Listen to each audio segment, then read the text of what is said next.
네, 모두 평안하신지 모르겠습니다. 오늘 이제 데살로니가전서 2강, 2장 1절부터 16절까지 이 시간에 같이 좀 살펴보도록 하겠습니다. 지난번에도 보여드렸는데요. 데살로니가 전서의 구조 보여드렸습니다.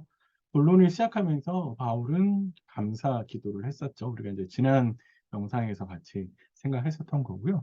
이제는 바울이 자신의 상황을 설명하는데 바울의 상황은 크게 두 가지입니다. 이 다음에 잠깐 보겠습니다만 먼저 볼까요? 바울의 상황은 바울이 데살로니가 교회에서 들어갈 때, 그리고 들어가서 어떤 모습으로 사역했는가, 들어갈 때 어떤 상황에서 들어갔고, 그리고 그 가운데에서 어떻게 사역했는가, 그렇게 이제 설명을 하는데요. 그리고 난 다음에 이제 우리 다음 본문에서는 바울이 떠난 이후에 고린도 교회를 향해서 어떤 태도와 어떤 모습을 보였는가, 이렇게 바울이 자신의 모습을 길게 설명하는 게 이제 2장 1절부터 3장 13절이고, 이게 이제 편지 중심부의 하나의 이제 큰 장을 마련하고 있습니다. 바울이 자신의 상황을 설명해야 되는 상황들이 있는 거겠죠. 고린도 아니 데살로니가 교회가 가지고 있는 여러 가지 어렵고 힘든 상황 가운데가 있었기 때문에 바울이 오해하지 않도록 하기 위해서 자신의 상황을 길게 설명하는 건데요. 요거는 이제 조금 이따가 다시 한번 본문을 직접 다루면서 제가 설명드리도록 하겠습니다. 예, 화면을 구조를 좀 보시려면 화면을 잠깐 멈춰놓고 보셔도 괜찮을 것 같습니다. 예, 그러면은 오늘 본문을 좀 들어가면 오늘 본문에 저는 제목을 흠없는 모습의 사역, 믿음의 반응 이렇게 잡았는데요. 흠없는 모습을 사역했다라고 하는 것은 바울과 바울 일행이 그렇게 사역했다라고 말씀드리는 거고요. 믿음의 반응을 했다는 것은 교회가 데살로니가 교회가 바로 믿음으로 바울의 전하는 복음을 잘 받아들였다. 이렇게 생각할 수 있을 것 같습니다. 그래서 문단은 2장 1절부터 12절까지가 없는 모습의 사역을 이야기하고 있고요. 13절부터 16절이 믿음의 반응을 이야기하고 있습니다. 음, 오늘 저희가 살펴보는 2장 1절부터 16절은 크게 두 단락입니다. 설명드린 대로 바울이 데살로니가에서 사역할 때 모습을 하나 설명하고 있고, 또 하나는 데살로니가 교회의 반응입니다. 이 반응은 바울이 감사합니다. 뭐가 감사하냐면 여러분들이 내가 전할 때 하나님 말씀으로 받은 것에 대해서 내가 감사합니다. 이렇게 설명하고 있는데요. 감사의 형식을 취하지만 사실은 바울의 사역에 대해서 데살로니가 교회가 얼마나 신실하게 반응했는지를 이야기하고 싶은 거거든요. 요 밑에는 또 다른 이유가 있습니다. 한번 조금 이따 다시 살펴볼게요. 예, 요런 본문 좀 보시고요. 요게 이제 왜 바울이 자신의 상황에 대해서, 자신의 상황이라고 하는 건 내가 들어가서 여러분들에게 보여준 신실한 모습들을 바로 계속 부각하거든요. 환난 가운데서도 내가 여러분에게 사역 복음을 전했고, 그리고 내가 사역할 때 종교 사기꾼과 같이 돈을 받고 사역하는 것이 아니라 폐를 끼치지 않으려고 내가 열심히 수고하고 애써서 노력하면서 사역했습니다. 이렇게 이야기하는 거죠. 이렇게 설명하는 이유는 뭐냐면 바울이 환난 때문에 핍박 때문에 어쩔 수 없이 교회를 3개월 정도 사역하다가 급하게 떠났어야 했습니다. 교회가 어렵고 힘든 가운데 복음을 전하는 사람이 떠나고 나면 사실은 교회 안에서 바울을 향해서 오해할 수 있습니다. 어, 바울도 다른 종교 사기꾼들과 같은 사람 아닌가? 여타의 다른 흔히 순회하는 교사들이 있었는데 그런 돈을 받고 복음을 전하는 사람들과 별반 다르지 않은 거 아닌가? 예, 바울은 그러지 않았다라고 하는 것을 증명하는 거죠. 아니요, 여러분 기억해 보십시오. 떠올려 보십시오. 저는 여러분 그렇게 생각하지 않았습니다. 이렇게 이야기를 하는 겁니다. 자, 그러면서 여러분들도 제가 복음을 전했을 때 그것을 하나님의 말씀으로 받아서 여러분들의 삶의 변화된 모습이 있었습니다. 이렇게 이야기를 하는 거죠. 이 전체를 이야기하고 있는 것 가운데에는 바로 바울이 전한 복음이 바울을 문제 삼아 버리면 바울이 전한 복음도 문제가 되겠죠. 바울이 사기꾼 같아 라고 이야기를 하기 시작하면 바울이 전한 복음도 가짜가 되겠죠. 거짓말이 될 겁니다. 그러니까 바울은 자신이 전한 복음, 자신이 사람들에게 오해를 받는 건 괜찮지만 복음이 그래서 흔들리면 안 되는 거잖아요. 그래서 바울은 그 복음을 위해서 급하게 자신이 그런 사람이 아니었다라고 하는 것을 표명합니다. 요 다음 단락에서도 그건 이어질 수 있을 것 같고요. 두 번째는 감사 이야기를 하면서 환란 가운데 있는 교회를 격려하는데, 왜냐하면 이 데살로니가 교회가 환란을 계속 경험하고 있었기 때문에 그렇습니다. 후서에서 가서도 보면 환란이 좀처럼 멈추지 않고 지속되고 있는 걸 확인할 수 있거든요. 그러니까 그런 면에 있어서 저는 여러분들이 하나님 말씀 받은 것을 진짜로 감사합니다 라고 격려해 주는 거죠. 잘하고 있습니다. 저 잘할 수 있습니다. 이렇게 어린 교회를 격려하는 거다. 이래서 이런 문단의 모양을 취하고 있다. 네, 그건 좀 이해하시면 될 것 같습니다. 예, 이제 하나씩 우리 2장 1절부터요. 하나씩 좀 살펴보도록 하겠습니다. 바울이 먼저 1절부터 12절까지 자신이 데살로니가를 들어갔을 때 어떻게 들어갔고 또 들어가서 어떤 모습으로 사역했는지를 설명해 주는데, 그 첫 번째 단락이 환난 중에서도 하나님의 뜻을 쫓아서 하나님을 기쁘게 하시기 위해서 내가 복음을 전했습니다 라고 이야기합니다. 먼저 그래서 1절과 2절에 데살로니가를 방문할 때 사실 내 몸과 마음은 만신창이었습니다. 왜냐하면 빌립보에서 고난을 너무 많이 당했고 투옥까지 당했습니다. 하나님께서 도와주셔서 기적적으로 풀려났습니다. 그리고 두어 개의 도시를 지나서 데살로니가에 들어왔는데, 이렇게 들어오기 전에 고난 가운데 매를 맞고 감옥에 갇혔음에도 불구하고, 그럼에도 불구하고 저는 여러분들에게 복음 전하기를 멈추지 않았습니다. 이렇게 이야기하는 것이죠. 사실은 바울이 이런 이야기는 나는 사명에 불타서 내 안에 뭔가 전하면 전할 수밖에 없는 그런 이유가 있었기 때문에 그런 고난 가운데서 여러분 저는 하나님의 복음을 전했습니다. 이렇게 이야기하는 거죠. 왜 그럴 수밖에 없었냐? 만약에 이것이 나의 개인적인 욕심, 이익을 위한 것이라면 멈출 수 있었을 거예요. 그죠? 다른 기회를 볼 수 있죠. 먹고 사는 문제 때문에 돈을 벌고자 뭔가 이익을 챙기고자 그런 거였다면, 그러니까 인간의 욕심에서 나오는 거라면 다른 기회를 엿보거나 고난을 받으려고 하지는 않을 겁니다. 그래서 바울이 우리는 간사, 부정, 속임수 이런 거 아닙니다.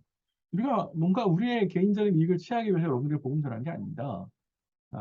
왜 그랬냐라고 하면 하나님께서 우리에게 부탁을 하셨고 우리를 기뻐하셔서 우리에게 복음 전하기를 부탁하셔서 우리가 그 하나님의 부탁 때문에 그 하나님의 뜻을 이루기 위해서 그 하나님의 기쁨을 위해서 우리가 수고했었습니다. 이렇게 바울이 이야기를 합니다. 간사, 부정, 속임수라는 말을 쓰는 것은 데살로니가 교회가 죄송합니다. 데살로니가 교회가 이런 모습으로 바울을 오해할 수 있기 때문에 그렇지 않다라고 하는 것을 확인시켜 주는 거죠. 네. 그리고 실제로 바울이 데살로니가 교회에 들어가서 사람들을 속이거나 조금 더 뭔가 돈을 더 뜯어내기 위해서 수고비를 더 받아내기 위해서 사실 바울은 자비랑 생각을 했었기 때문에 그러지는 않았거든요.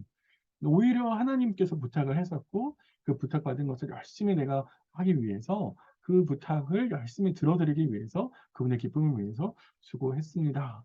그게 이제 4절까지 바울이 했던 이야기죠. 그래서 내가 복음 전하기를 멈추지 않았습니다. 라고 이야기합니다. 사실 바울의 이런 모습을 보면 저 개인적으로 굉장히 약간 좀 부끄럽기도 하고 두 가지 점을 좀 생각해 볼 수 있습니다.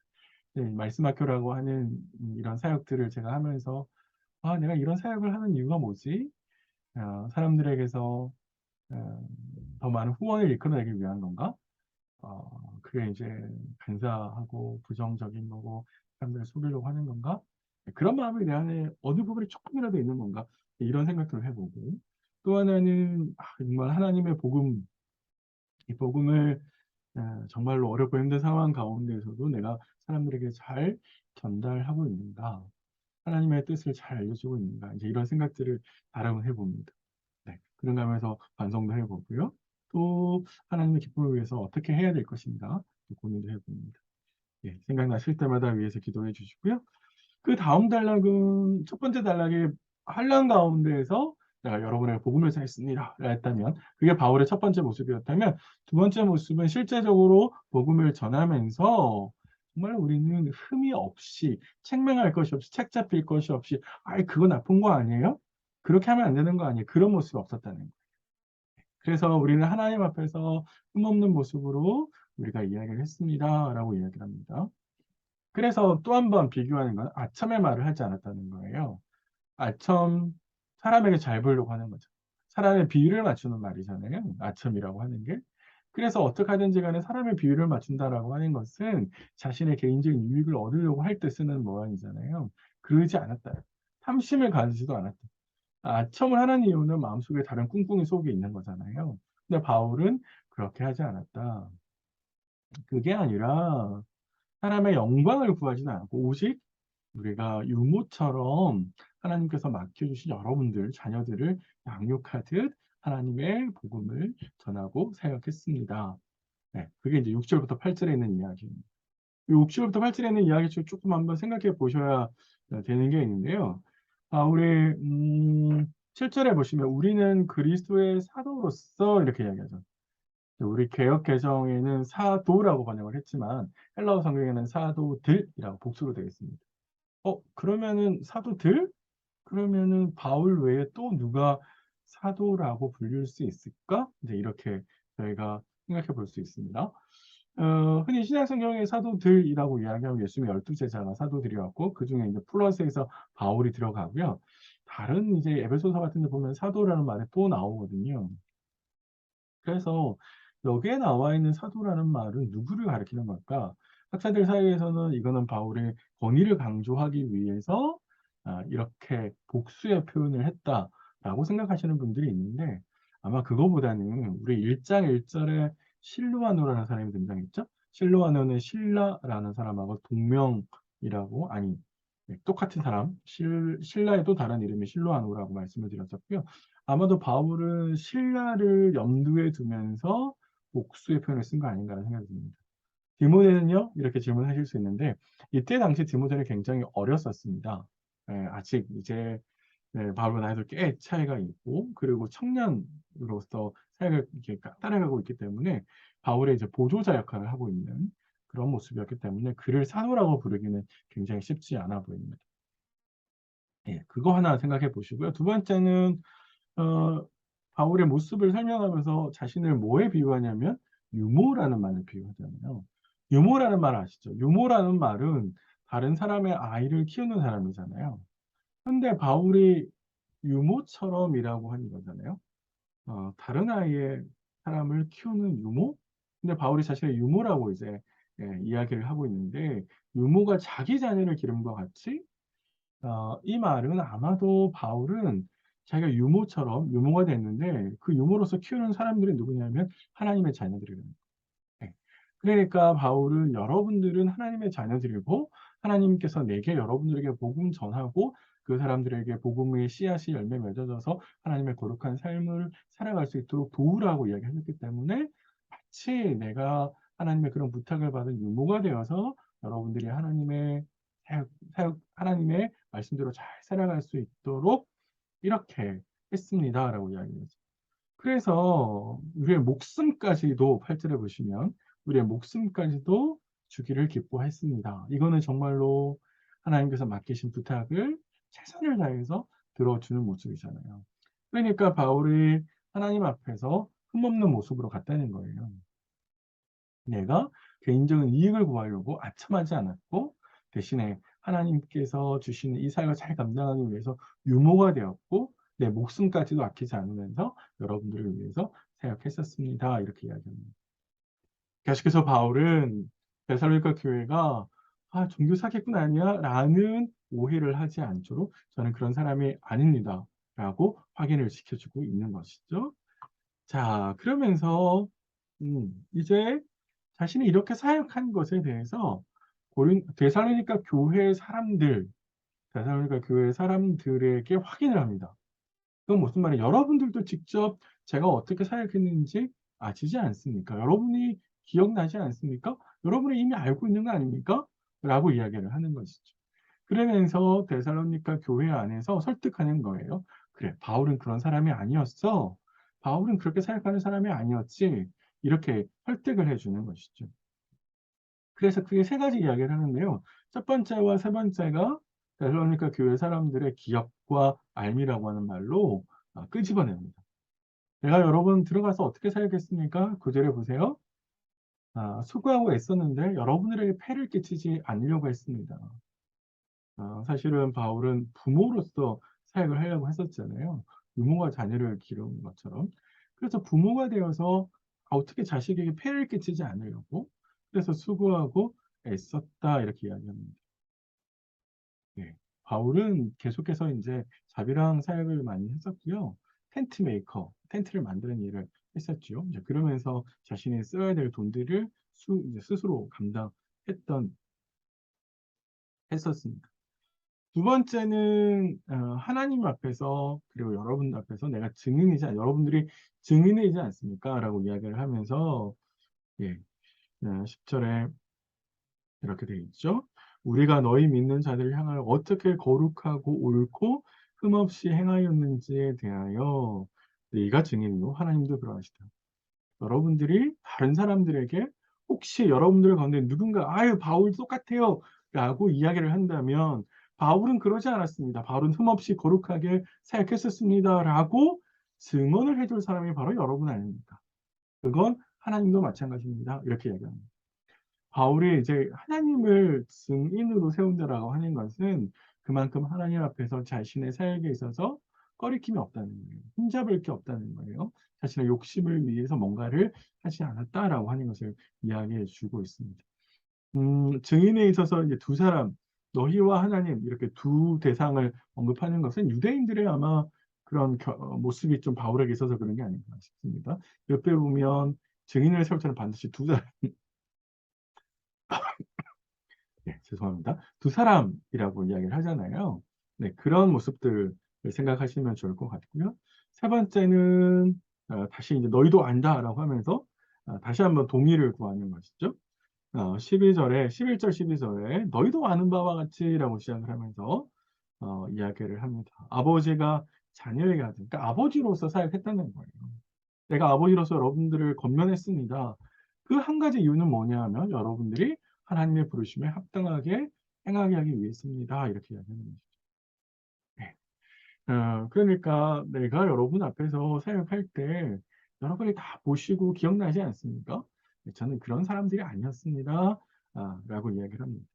그래서 정리를 해 보면 바울이 이렇게 계속해서 독자들의 기억과 알고 있는 사실을 끄집어 올리는 것은 그들이 바울을 경험했기 때문에 그 경험한 것을 확인해서 꼬으면서 바울은 나쁜 종교 사기꾼 같은 거짓 교사와 같은 그런 사람이 아니다. 그가 교회를 떠났던 건 어쩔 수 없는 상황 때문이었다라고 하는 것을 이해하도록 예, 그거를 공감할 수 있도록 해 주는 겁니다.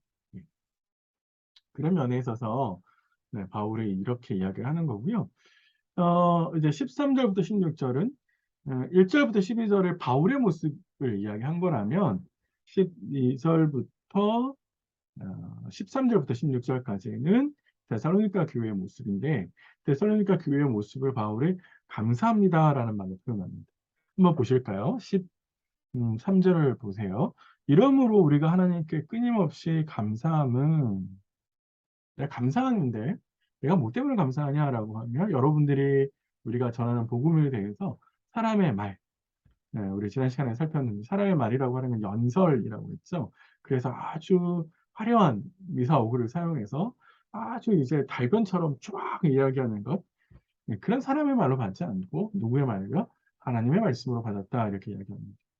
거꾸로 이야기하면 하나님께서 우리 이 바울 일행을 통해서 우리에게 이야기하시는구나라고 하는 것으로 이해했다라고 하는 거예요. 그러면 바울이 "내가 그렇게 사역할 때 여러분들은 내 말을 하나님의 말씀으로 받았습니다." 이렇게 딱 하면 되는데 그거를 감사라는 말로 다시 하잖아요. "이게 참 감사해." 이렇게 이야기하는 거거든요. 사실 이제 힘들고 어렵고 뭔가 이제 좀 다운되어 있는 사람에게 "야 그래도 지금까지 참 잘 견뎌줘서 아니면 나 같으면 금방 쓰러졌을 텐데 야 그거 참 감사하다." 이렇게 이야기할 때 있잖아요. 그 왜 그렇게 이야기하는 거죠? 예 그건 바로 격려하기 위해서죠. 좀 힘을 내도록 하기 위해서.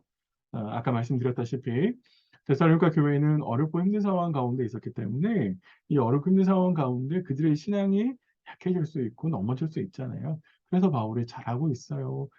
참 잘 견뎌줘서 우리의 말을 하나님 말씀으로 받아줘서 내가 얼마나 감사한지 몰라요." 이렇게 설득하는 거죠.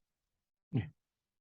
여러분들이 그래서 그 말씀을 하나님 말씀으로 받았기 때문에 하나님께서 역사하셔서 여러분 안에 풍성한 열매가 맺혀졌습니다. 이렇게 13절에 이야기하고 있습니다. 그러니까 하나님의 말씀이 여러분들 안에서 역사하신 겁니다. 여러분들이 그걸 하나님 말씀으로 받았습니다. 14절부터 16절은 이제 14절 앞에 헬라어에는 가르라고 해서 영어의 for에 해당되는 왜냐하면이라고 번역할 수 있는 접속사가 있습니다. 우리 개역개정 성경에는 이제 번역이 잘 안 되는데 아쉽게도요. 내가 이렇게 판단을 내린다. 그 판단이라고 하는 건 뭐냐면 여러분들이 하나님 말씀을 받았다라고 나는 판단한다.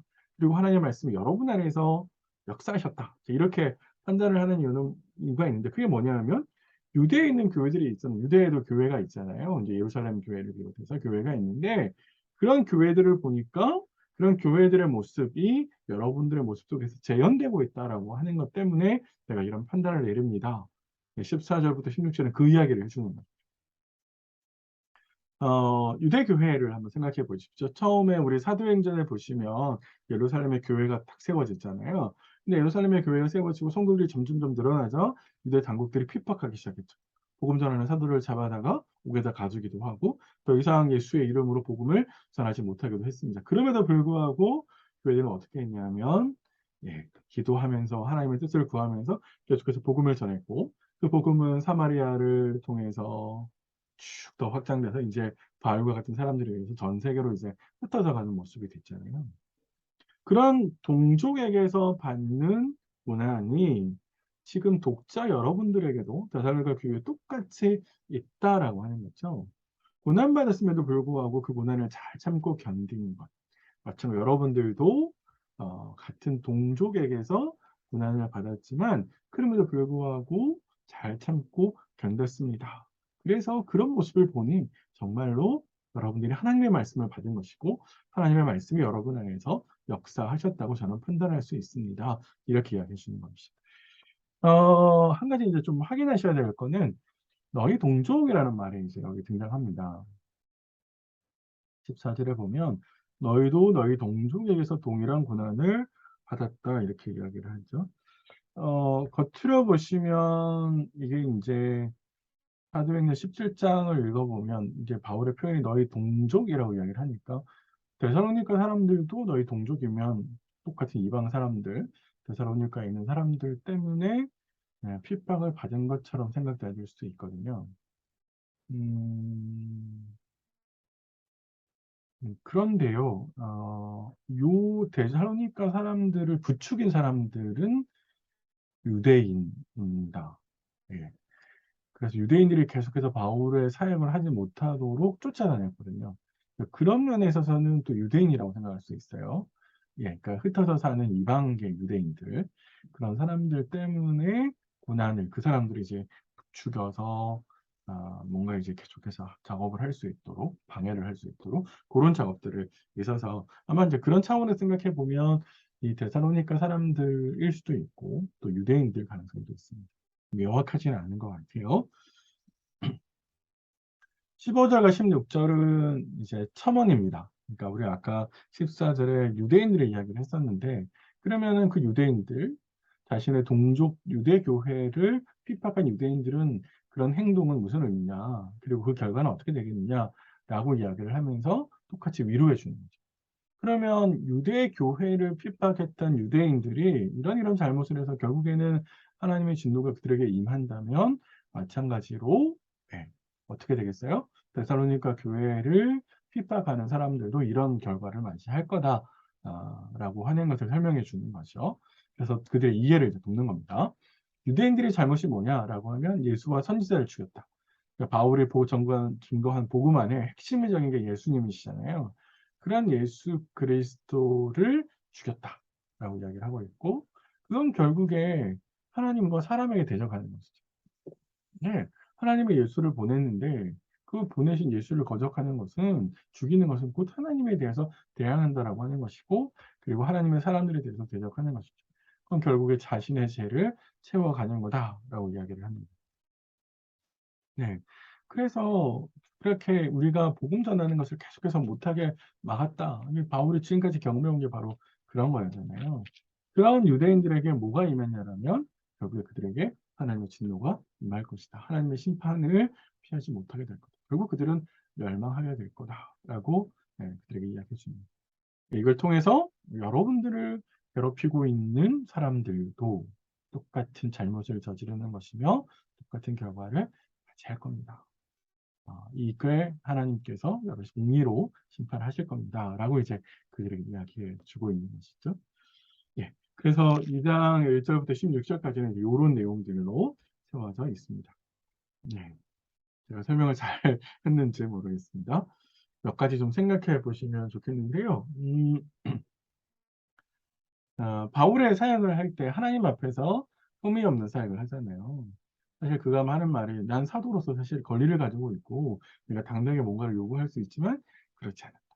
오히려 자녀를 위해 헌신하는 부모처럼 내가 여러분 앞에서 사역했습니다. 그렇기 때문에 해를 끼치지 않으려고 했었고 여러분에게 바른 삶을 보이려 노력했었습니다. 라고 이야기를 하죠. 사역자로서 저는 바울의 이런 모습을 통해서 내가 사역자로서 혹은 목사로서의 권리, 당연한 권리를 당연하지 않게 생각하고 오히려 부모처럼, 영적인 부모처럼 성도들에게 폐를 끼치지 않으려고 바른 삶을 보이려고 노력해야 되겠구나 라는 생각을 좀 하고요.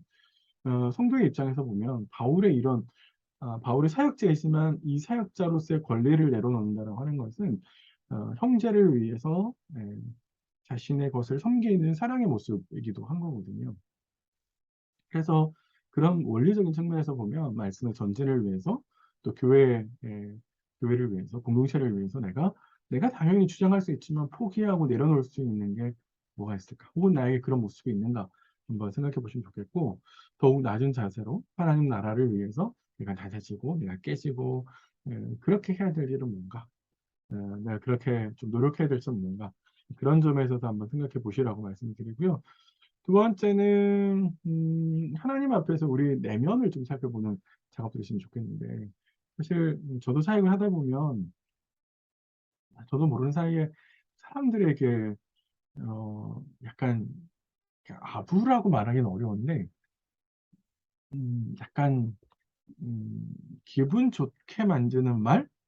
예. 그 참 묘한 경계선 그 경계선을 제가 말씀드리기 어려운데 사람에게 잘 보이려고 그에게 하는 말이 있을 수 있잖아요. 근데 바울은 사람에게 잘 보이려고 한 것이 아니라 하나님 앞에서 하나님의 받은 부탁, 그 복음을 증거하기 위해서 하나님의 뜻을 따르기 위해서 애썼다고 그러거든요.